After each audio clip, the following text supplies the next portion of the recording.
Well, Tony's Kansas City had it yesterday that we've got the first look at documents to potentially recall Jackson County Executive Frank White in the wake of the assessment debacle. We now welcome on and say good morning to Sean Smith, Jackson County Legislator, joining us on KCMO Talk Radio. Sean, great to have you on the show. Always appreciate the time. Let's just start off with, I'm sure you saw the report from Tony's Kansas City.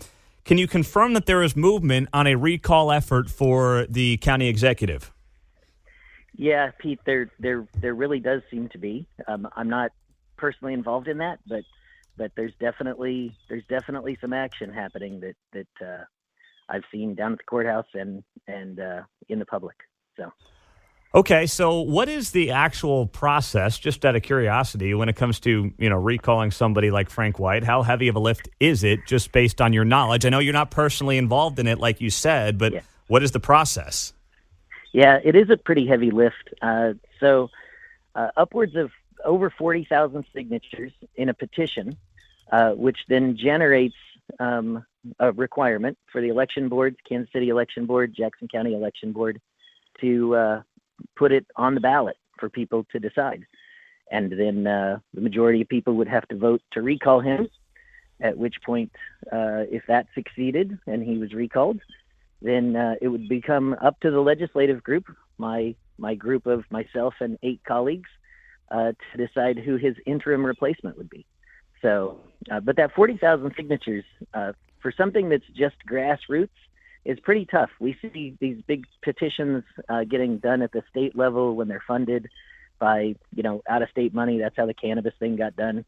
That petitions can definitely happen, but we definitely got to realize that without a big money backer, it's going to be a lot of very motivated people that are going to get those signatures if it happens. Yeah, that's a lot of folks. 40,000. So you're talking, 8-9% of the entire county that has to sign this. And I suppose after you get the 40,000 signatures, somebody's going to look them over to make sure they're legitimate signatures and people that actually live in the county, right? That's how the process works?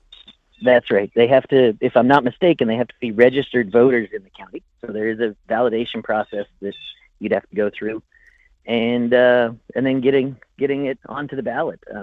I believe that we're going to have an election in November for a use tax that my colleagues passed to put on the ballot. So that would be the soonest election that I think that it could qualify for, based on my understanding. And that realistically is a real long shot, because by the time they round up the signatures and they get verified, I don't think that this would be on November. But and unless somebody already has 39,900 signatures, they need a few more. So you're saying now, the reality is it might be too soon for a November ballot initiative on Frank White's recall. So we're looking at what, a springtime thing, a maybe April, or could there be a special election date in February or something like that?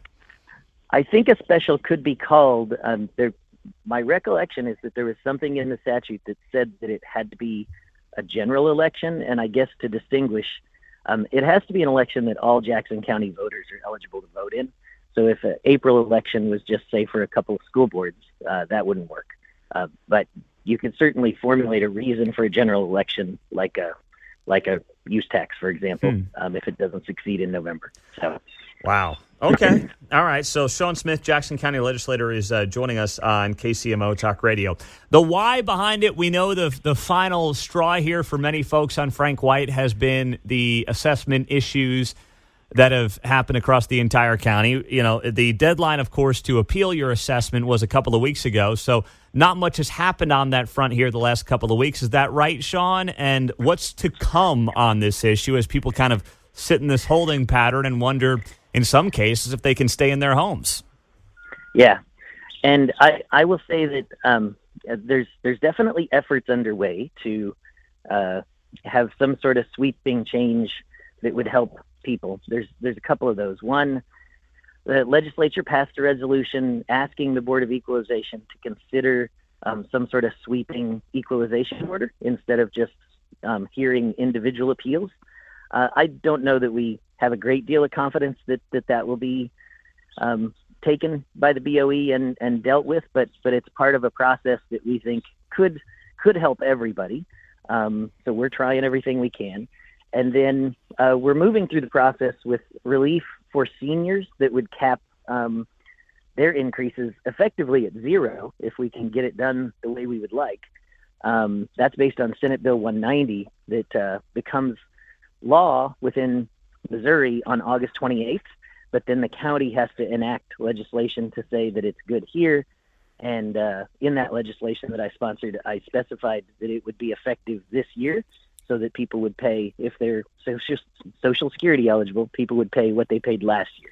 So that's effectively a zero increase if we can get that passed and implemented on a timely basis. We are making efforts. It's just not, we don't have anything that's bells and banners and ticker tape parades in terms of success yet, but we're still taking those steps to try to make something right. So you're saying that if you guys were to get this done in timely fashion, even if somebody, a senior on Social Security, saw their assessment go up, let's say $100,000, they would have effectively no increase in their property taxes off of that?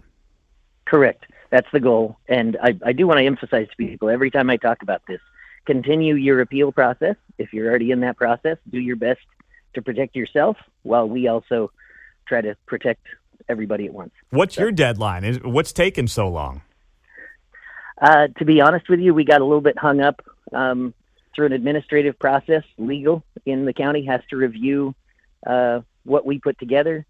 They were waiting on some input from outside the county, and it just took a little longer than we'd like. And like I said, we can't really enact that until after August 28th anyway. Okay. So I don't know that we're behind. Okay. We're not as far ahead as I would have liked to have been. All right. So that would cap. So that would cap. I mean, all the different entities that set a property tax rate, from cities to counties to schools and things like that. It would be, all those would be capped at last year's numbers if you qualify as a senior citizen. Correct. Wow. And I'll say Social Security eligible. And so we had a list of about 90,000 parcels where they went up by over 50%. That was provided to us back at the beginning of July by the assessor.